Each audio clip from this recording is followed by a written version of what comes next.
नमस्कार. कृषी दर्शन कार्यक्रमात आपल्या सर्वांचं स्वागत. शेतकरी बंधूंनो, आले आणि हळद हे आपल्या दैनंदिन जीवनातील आहाराचा एक भाग आहे. त्याचबरोबर त्याचे अनेक उपयोग असताना आरोग्याशी संदर्भात सुद्धा आले आणि हळद हे अत्यंत उपयुक्त आहे. जगामध्ये सगळ्यात जास्त उत्पादन करणाऱ्या देशांपैकी भारत एक देश आहे आणि अनेक वर्षांपासून आपण जाणतोच की मसाल्याच्या पदार्थांमध्ये भारत हा अग्रेसर राहिला आहे. कारण भारतातील जे वातावरण आहे, भौगोलिक स्थान आहे आणि हवामान आहे हे मसाल्याच्या पदार्थांसाठी अनुकूल आहे. तशीच परिस्थिती महाराष्ट्रात देखील आहे. त्यामुळे आले आणि हळद हे महाराष्ट्रातील पिकांच्या बाबतीमध्ये बोलताना महत्त्वाचं पीक मानलं जातं आणि त्याच अनुषंगाने आजचा आपला विषय आहे आले आणि हळद या पिकांच्या व्यवस्थापनाबद्दलचा. या विषयावर मार्गदर्शन करण्यासाठी आज दूरदर्शनच्या स्टुडिओमध्ये आले आहेत डॉक्टर मनोज माळी सर. नमस्कार सर. सर नमस्कार. डॉक्टर मनोज माळी सर हे प्रभारी अधिकारी आहेत आणि हळद संशोधन योजना या विषयावर त्यांचं काम चालू आहे. हळद आणि आलं हे जी पिकं आहेत या पिकांच्या बाबतीत बोलताना त्यांच्या वाढीच्या अवस्था काय असतात? सद्यस्थितीमध्ये आपण जर विचार केला हळद आणि आले पिकांचा हा शाकीय वाढीचा काळ चालू आहे. सद्यस्थितीत आपण जर बघितलं हळद आणि आले लागवड होऊन 3 महिन्याचा कालावधी हा पूर्ण झालेला आहे. अशा वेळेस आपण त्याला शाकीय वाढ असे संबोधतो. थोडक्यात 100 दिवसाचं पीक हे झालेलं आहे. यावेळी वातावरणामध्ये 25 ते 35 अंश सेल्सिअस तापमान असतं जे शाकीय वाढीला प्रोत्साहन देतं किंवा प्रवृत्त करत असतं. त्याच वेळेस सोबत वातावरणामध्ये रिमझिम रिमझिम पाऊस हा पडत असतो.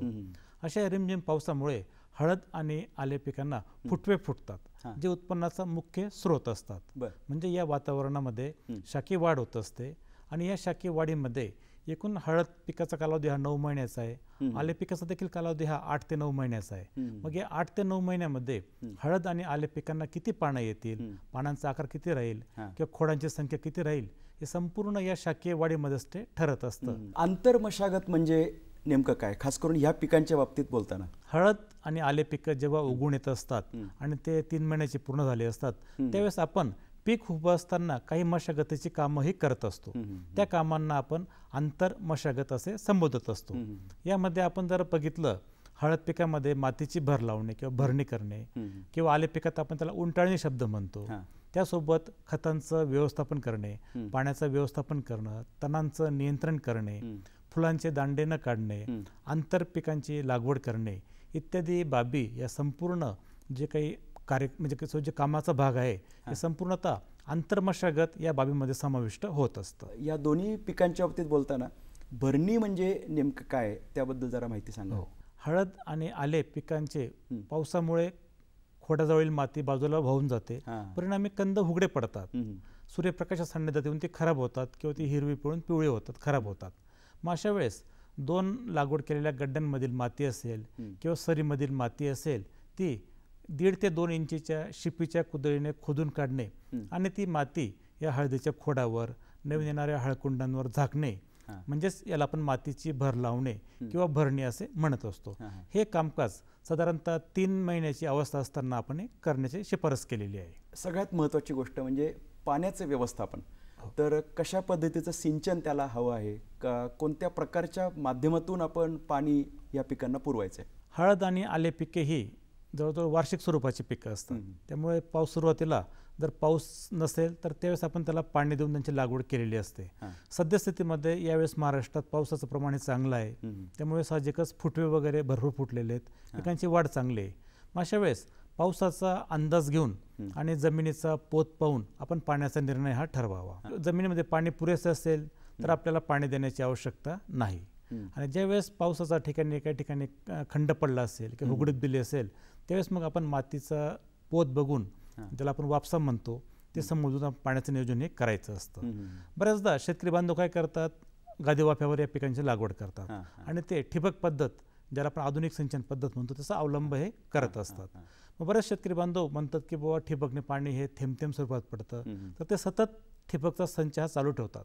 तर तसं करणं चुकीचं आहे. जर जमिनीमध्ये जरुरीपेक्षा जास्त पाणी झालं तर साहजिकच चिखल होईल. चिखल झाला म्हणजे मुळ्यांना हवा किंवा ऑक्सिजन मिळणार नाही, परिणामी पानं पिवळी पडतात, झाडं मलूल होतात किंवा निस्तेज होतात. मग ते देखील अयोग्य आहे. किंबहुना काही शेतकरी बांधव पाणी अजिबातच देत नाही. त्यांना वाटतं पावसाच्या पाण्यावर येणारं पीक आहे, वरून पाणी देण्याची गरज नाही. तसं न करता तसं जर आपण केलं तर जमीन पूर्णतः कोरडी राहील, मातीचे कण वेगवेगळे राहतील. अशा ठिकाणी मुळांची वाढ होणार नाही किंवा हळद आले पिकांचं कंदही पोचणार नाही. त्यामुळे पाण्याचं नियोजन करताना फार फार महत्त्वाचं आहे. त्यात मी शेतकरी बंधूंना सांगू इच्छितो, खास करून हळद आणि आले पिकांमध्ये जो उत्पन्नाचा स्रोत आहे तो म्हणजे जमिनीच्या खाली किंवा मातीच्या खाली वाढणारा हळदीचा किंवा आल्याचा कंद होय किंवा गड्डा होय आपल्या बोलीभाषेत. मग हा जर चांगला वाढायचा असेल तर तुम्हाला पाण्याचं व्यवस्थापन करणे फार फार गरजेचं आहे. जमिनीमध्ये हवा आणि पाणी यांचं प्रमाण प्रत्येकी 25% असावं. सेंद्रिय पदार्थाचं प्रमाण 5% असावं आणि माती आपण ज्याला म्हणतो जमीन चांगली ती 45% असावं. जर अशी जमीन राहिली तर अशा वेळेस आपण जर पाण्याचं चांगलं नियोजन केलं तर निश्चितच या पिकांना फायदा हा होत असतो. ज्या शेतकरी बांधवांनी पाट पाडण्याची सोय असेल त्यांनी पाट पाणी द्यावं, म्हणजेच त्यांनी सरीवरंब्यावर लागवड केलेली असते. आणि आधुनिक जो आता नवीन प्रचलित पद्धत आहे ती म्हणजे रुंद वरंबा पद्धत, ज्याला आपण BBF म्हणतो किंवा ब्रॉड बेस फरोज म्हणतो. अशा वेळेस शेतकरी बांधव ठिबकचा अवलंब हा करावा. खास करून आले पिकांची लागवड ही साधारणतः 15 मे ते 30 मे दरम्यान होत असते. त्यावेळेस उष्णता असते. आपण ठिबक तर चालवतो, पण त्यावेळेस ठिबक सोबत देखील सूक्ष्म सिंचनमध्ये आपण त्याला फवारा सिंचन म्हणतो किंवा आपण त्याला स्प्रिंकलर इरिगेशन म्हणतो, तो देखील संच दुपारी 12 ते 4 या वेळेस चालवावा. कारण त्यावेळेस वातावरणात तापमान खूप असतं आणि सूक्ष्म फवारा चालवल्याने तापमान नियंत्रित राहण्यास मदत होत असतं. तर अशा पद्धतीने या आधुनिक पद्धतींचा अवलंब करून शेतकरी बांधवांनी हळद आणि आले पिकाचं पाणी व्यवस्थापन हे करावं.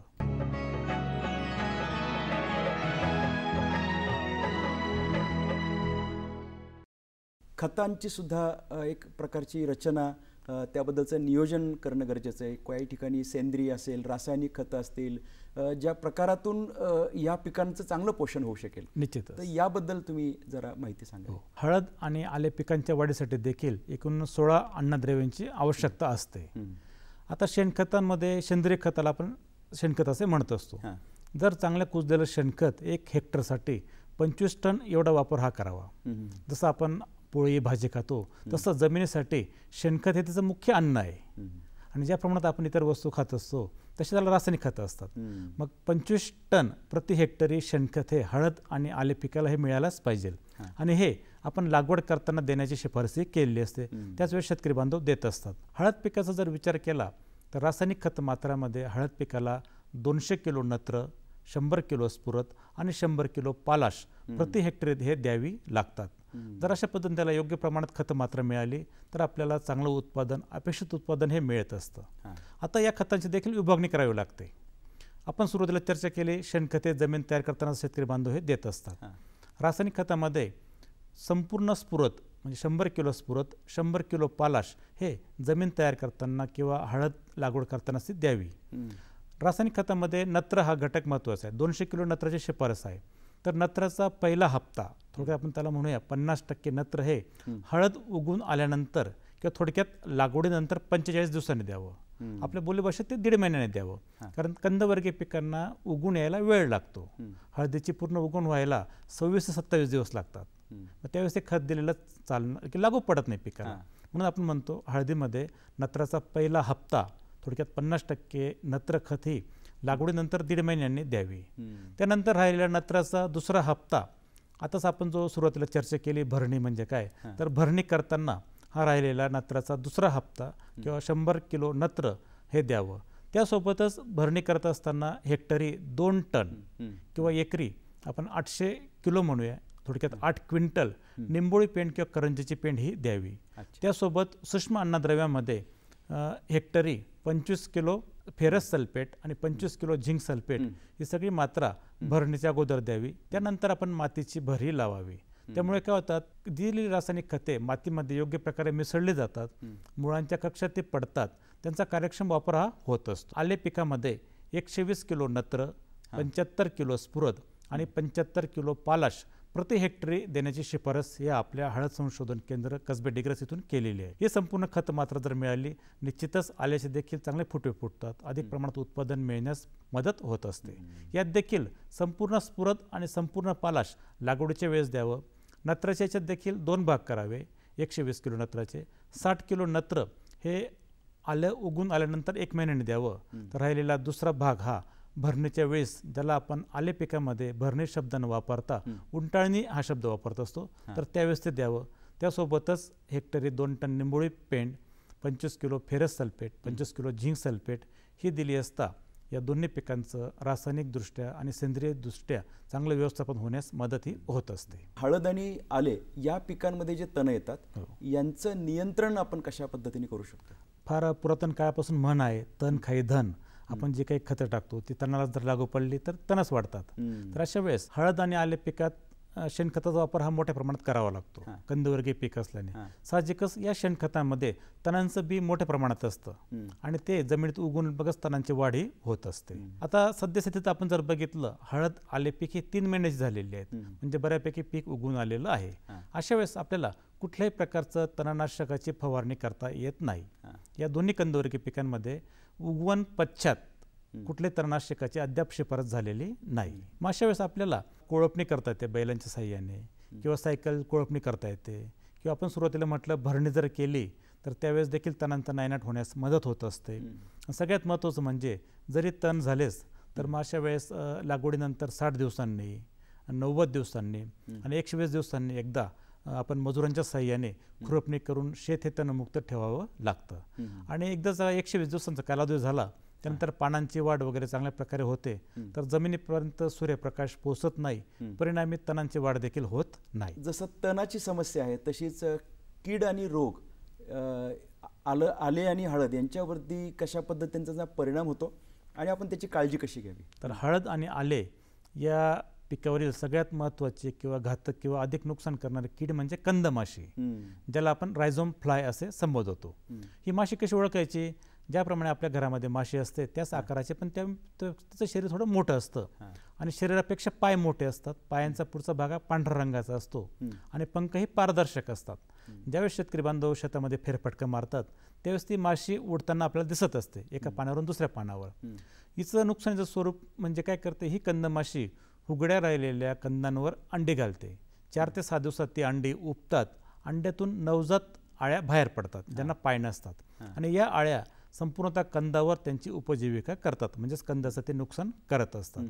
कालांतराने 8 दिवसानंतर आळ्या खाऊन खाऊन एवढ्या जाड होतात त्यांचा त्या ठिकाणी कोश तयार होतो. कोश अवस्था 1 महिना राहते आणि 1 महिन्यानंतर परत कोशमधून कंदमाशी बाहेर पडते. अशी सायकल ही चालू असते.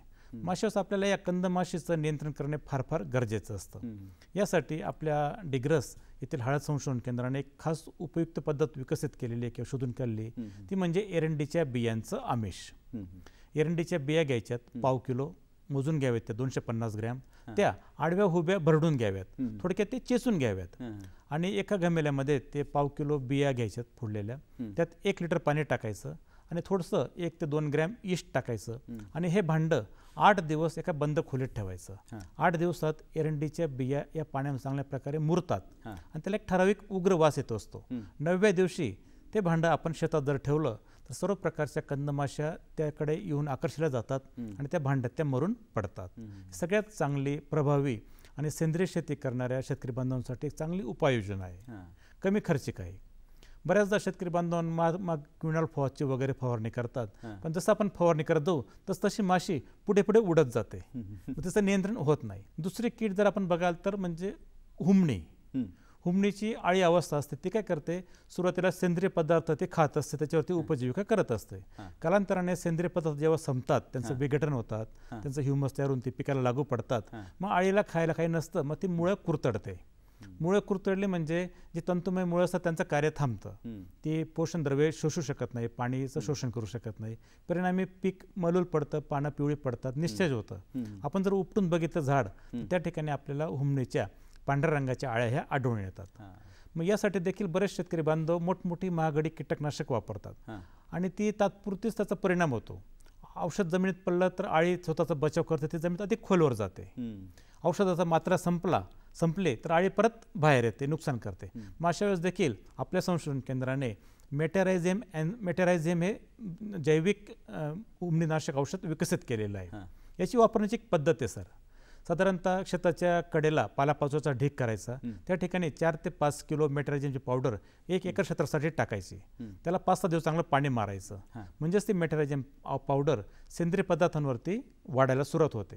आणि हे मग मेटॅरायझेम मिश्रित सेंद्रिय पदार्थ आपण जर शेतात विखरून टाकलं तर हुमणीच्या अळ्यांना वाटलं आपलं खाद्य आलेलं आहे आणि ते सेंद्रिय पदार्थ खायला ताबडतोब बाहेर येतात आणि मेटॅरायझेमच्या पोटात जाऊन त्या ताबडतोब वरून मरून पडत असतात. तिसऱ्या किटमध्ये सूत्रकृमी एक आहे.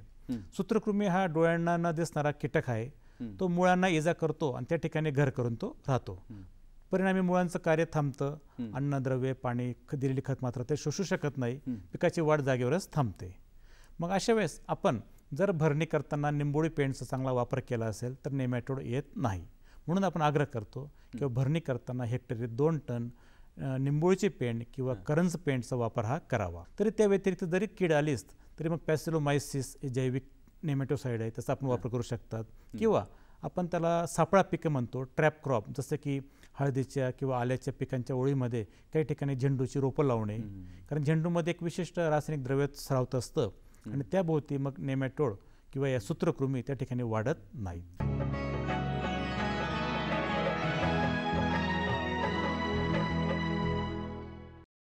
सर, आता तुम्ही किडींबद्दल सांगितलं, पण काही रोग देखील आहेत की ज्याचा मोठा परिणाम या पिकांवर होतो. हळद आणि आले पिकांवर ढगाळ हवामान जर असलं तर त्यावेळेस योग्य प्रमाणात सूर्यप्रकाश मिळत नाही. मग बुरशीचे बीजाणू हे वाढतात आणि ते बुरशीचे बीजाणू पानांवर पडतात. मग आपण त्याला पानांवरील ठिपके रोग किंवा साधारणतः पानांवर येणारा करपा रोग, लिप ब्लॉच असे म्हणत असतो. मग हे कशामुळे येतात तर ढगाळ वातावरणामुळे येतात. सूर्यप्रकाश पुरेसा नसतो, आर्द्रता अधिक असते. मग हे बुरशीचे बीजाणू खूप मोठ्या प्रमाणात ते वाढतात किंवा पसरतात आणि हळूहळू संपूर्ण पान ते करपून टाकतात. जर पूर्ण पानच करपून गेलं, लिप स्पॉट असेल, लिप ब्लॉच असेल या रोगांमुळे, तर संपूर्ण पान करपतं आणि ते पान प्रकाश संश्लेषणाची क्रिया करू शकत नाही. आम्ही बऱ्याचदा सांगतो शेतकरी बांधवांना की हळद उगवून आल्यापासून काढणीपर्यंत कमीत कमी एका झाडावर 10 निरोगी पानं ही पाहिजे. 10 निरोगी पानं राहिली तर आपण एक गड्ड्याचं वजन 1 किलो अपेक्षित करू शकतो. म्हणजे प्रत्येक पानाचा वाटा हा थोडक्यात 100 ग्रॅम आला.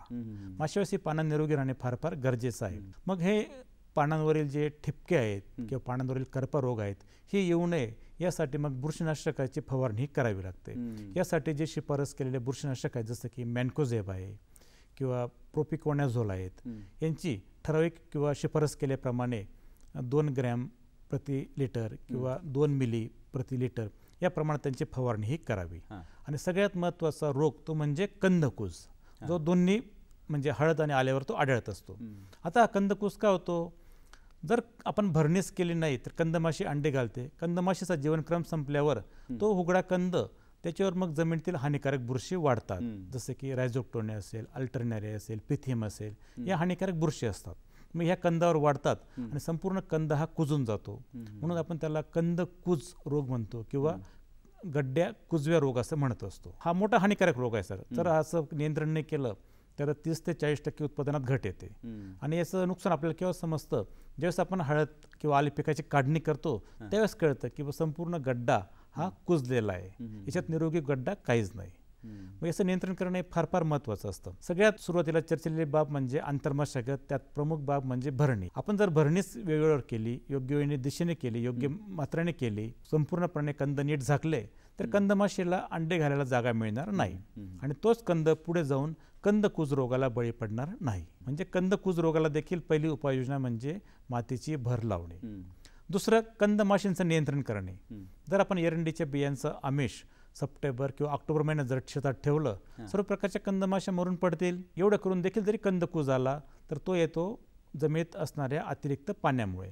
मग अशा वेळेस शेतकरी बांधवांनी पाण्याचा निचरा करावा, उताराला एखादा चर काढून द्यावा आणि ज्या ठिकाणी पाणी 1 ते 2 दिवस साचलेलं आहे त्या ठिकाणी जे शिफारस केलेले बुरशीनाशक असतात, जसे की मॅन्कोझेब असेल, कार्बेंडेन्झिम असेल, याची त्या ठिकाणी आळवणी करायची. मग त्या ठिकाणची हानिकारक बुरशींचा नायनाट होतो. किंवा सगळ्यात चांगला पर्याय म्हणजे जैविक बुरशीनाशकामध्ये ट्रायकोडर्मा पावडरचा वापर करणे. मग ही वापर कशी करायची? पावडर शेणखताचा ढीग करायचा, त्याच्यावर ही ट्रायकोडर्मा पावडर टाकायची आणि 3 ते 4 दिवस चांगलं ते मिश्रण एकजीव करायचं. कारण ही ट्रायकोडर्मा ही एक सॅप्रोफायटिक फंज आहे जी कुसक्या पदार्थांवरती वाढते. आणि जेव्हा आपण हे ट्रायकोडर्मा मिश्रित शेणखत आले हळद पिकामध्ये विखरून टाकू, त्यावेळेस मग ही ट्रायकोडर्मा बुरशी, जी जैविक बुरशी, ती हानिकारक बुरशींमधील पेशीद्रव्य पिऊन घेते आणि हानिकारक बुरशींना मारते. तर अशा पद्धतीने हेक्टरी 5 किलो किंवा एकरी 2 किलो या प्रमाणात ट्रायकोडर्मा पावडरचा वापर जर केला तर निश्चितच कंदकूस, गड्डे कुजव्या या रोगांना आळा बसतो. फुलांचा दांडा जर त्याच्यात आपल्याला दिसला हळदीच्या पिकात तर तो काढला पाहिजे का? फुलाचा दांडा येणे म्हणजेच त्या ठिकाणी आता हळद किंवा आले पिकांची शाखीय वाढी थांबलेली आहे. संपूर्ण पानं येऊन गेलेत, आता नवीन परत पान येणार नाही.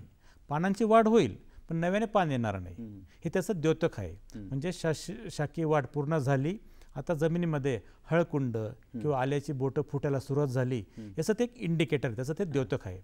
मग अशा वेळेस फुलांचा दांडा काही काढण्याची आवश्यकता नाही. कारण फुलांचा दांडा येणे ही एक नैसर्गिक प्रक्रिया आहे. जरी तुम्ही दांडे, शेतकरी बांधवांनी दांडे काढले तरी ते पुन्हा पुन्हा येत राहतात. म्हणजेच आपला खर्च वाढतो आणि दांडे राहिल्याने कुठल्याही प्रकारे कंदाला म्हणजे इजा होत नाही किंवा कंदाच्या वजनात वगैरे घट होत नाही. आणि जरी आपण दांडे काढण्याचा प्रयत्न केला, मग शेतकरी बांधव काय करतात? मोठ्या प्रमाणात मजुरांच्या सहाय्याने दांडे काढून घेतात. दांडे काढताना ते जोरदार ते ओढून काढतात. मग अशा वेळेस नकळत खोडाला किंवा कंदाला इजा होते आणि पुढे जाऊन परत त्या ठिकाणी हानिकारक बुरशी हल्ला चढवतात. पुढे ते कंदकुज रोगाला बळी पडते. त्यामुळे कुठल्याही परिस्थितीत हळद पिकामध्ये फुलांचे दांडे काढण्याची आवश्यकता नाही. आले पिकामध्ये जेव्हा आपण फुलं येतो, आपण त्याला एक नवीन शब्द आहे, त्याला आपण हुरडे बांड म्हणतो. ती हिरव्या रंगाची फुलं असतात म्हणून आपण त्याला म्हणतो हुरडे बांड आलेले आहेत. मग हे देखील तेच दर्शवितं की बुवा आता आले पिकाची पानांची वाढी थांबलेली आहे आणि जमिनीमध्ये फुटवे फुटून त्या ठिकाणी आले निर्मिती ही सुरू झालेली. आंतरपीक घेऊन काही परिणाम साधता येतील का आपल्याला? शेतकरी बंधूंनो, हळद आले पीक हे 9 महिन्याची पिकं असतात. सुरुवातीला वाढीचा काळ हा कमी असतो किंवा पिकाची वाढ कमी असते. अशा जमीन आपल्याला दिसत असते. अशा वेळेस आपण सरीमध्ये किंवा पीक 2 गड्ड्यांच्या मध्ये आंतरपीक हे घेऊ शकतो. आंतरपीक निवडताना काळजी घ्यावी, आंतरपिकांच्या मुळ्या देखील हळदीच्या किंवा आल्यांच्या खोली एवढ्या जाणार नाहीत. त्या ठिकाणी स्पर्धा चालू होती अन्नद्रव्यासाठी. मग आंतरपिकच अधिक शोषून घेतील आणि मुख्य प्रत्येकपासून आपल्याला उत्पन्न कमी मिळेल. मग अशा वेळेस आपण झेंडू, मिरची किंवा कडधान्यवर्गीय पिके, श्रावण घेवडा अशा पिकांची आंतरपिके म्हणून निवड ही करावी आणि पहिल्या 3 महिन्यातच ती पिकं काढणीला यायला पाहिजे. काढणीबद्दल माहिती सांगा की जेणेकरून काही सल्ला पण तुम्ही शेतकऱ्यांना देऊ शकता. हळद पिकामध्ये काढणी ही बाब फार महत्त्वाची आहे. जातीनिहाय काढण्याचा कालावधी हा वेगळा असतो. काही जाती या हळव्या प्रकारात येतात, जसे की आंबे हळद, मग ती 6व्या किंवा 7व्या महिन्यात काढायला येते. काही जाती या गरव्या प्रकारात येतात, म्हणजे उशिराने, जसे की सेलम, कृष्णा या 9 महिन्यानंतर काढायला येतात, 9 महिने पूर्ण झाल्यावर. आणि काही जाती या निमगरव्या येतात, मग त्या साधारणतः त्या 8व्या महिन्यात काढायला येत असतात, जसे की फुले स्वरूपा. तर अशा पद्धतीने आपण कुठली जात लागवड केलेली आहे त्याच्यावर काढण्याचा कालावधी हा अवलंबून असतो. दुसरी ओळख, जेव्हा जातीचा कालावधी पूर्ण झाला असेल, समजा सेलमचं आपण उदाहरण घेऊया. सेलम 9 महिन्याची आहे, गरव्या प्रकारातली. 9 महिने पूर्ण झाल्यावर मग आपल्याला शेतात जर फेरफटका मारला तर आपल्याला कळतं 40 ते 50% पानं ही वाळलेली आहेत किंवा सुकायला सुरुवात झाली. मग त्याच्यावर आपण ठरवायचं आता हळद ही काढणीला आलेली आहे. मग अशा वेळेस मजुरांच्या साह्याने, धारदार वेळेच्या साह्याने हळदीचं मुख्य खोड जमिनीपासून 1 इंच अंतरावर ठेवून वरील भाग कापून घ्यावा. म्हणजेच त्याला आपण म्हणतो हळदीचा पाला कापणे. त्यानंतर शेत थोडं 1-4 दिवस तापू द्यावं. तापल्याने काय होतं, जमिनीत वाढणारा जो कंद असतो, आपण त्याला गड्डा म्हणतो, त्या गड्ड्याला पाणी सुटतं कापल्यामुळे. आणि पाणी सुटल्याने मातीपासून तो कंद वेगळा होतो, म्हणजे चिपकलेली माती ही आपोआप दूर होते. त्याला पाणी सुटतं, तो आकुंचन पावतो. मग त्यानंतर मग जशी आपण लागवडीची पद्धत निवडली असेल, सरीवरंबा असेल किंवा गादीवापे असतील, त्या पद्धतीने आपण हळदीची काढणी ही करावी. तसंच आल्यामध्ये देखील आहे. आपण आल्याचं नियोजन कुठल्या बाजारपेठेसाठी करायचं आहे, म्हणजे ताजा माल विकायचा आहे का खोडवा ठेवायचा आहे का प्रक्रिया उद्योगासाठी द्यायचं आहे, त्यानुसार मग आले पिकाची काढणी ही करावी. जेव्हा पीक काढणीला येतं त्यावेळेस जे सर्व बांड असतात ते कापून घ्यावेत आणि ते समप्रमाणात ते काढून घ्यावेत आणि लागवड पद्धतीने आहे मग आपण आल्याची काढणी ही करायची. डॉक्टर मनोज माळी सरांनी आज आपल्याला हळद आणि आलं या 2 पिकांच्या व्यवस्थापनाची माहिती सांगितली. भरणी कशी असावी, पाण्याचं व्यवस्थापन कसं असावं, खतं कशा पद्धतीने देण्यात यावीत, या सगळ्या गोष्टींची माहिती निश्चितपणे शेतकरी बंधूंना उपयुक्त ठरणार आहे. सर, तुम्ही दूरदर्शनच्या स्टुडिओमध्ये आलात आणि ही माहिती अगदी छानपणे दिली, याबद्दल मी दूरदर्शनच्या वतीने आपले आभार व्यक्त करतो. धन्यवाद सर.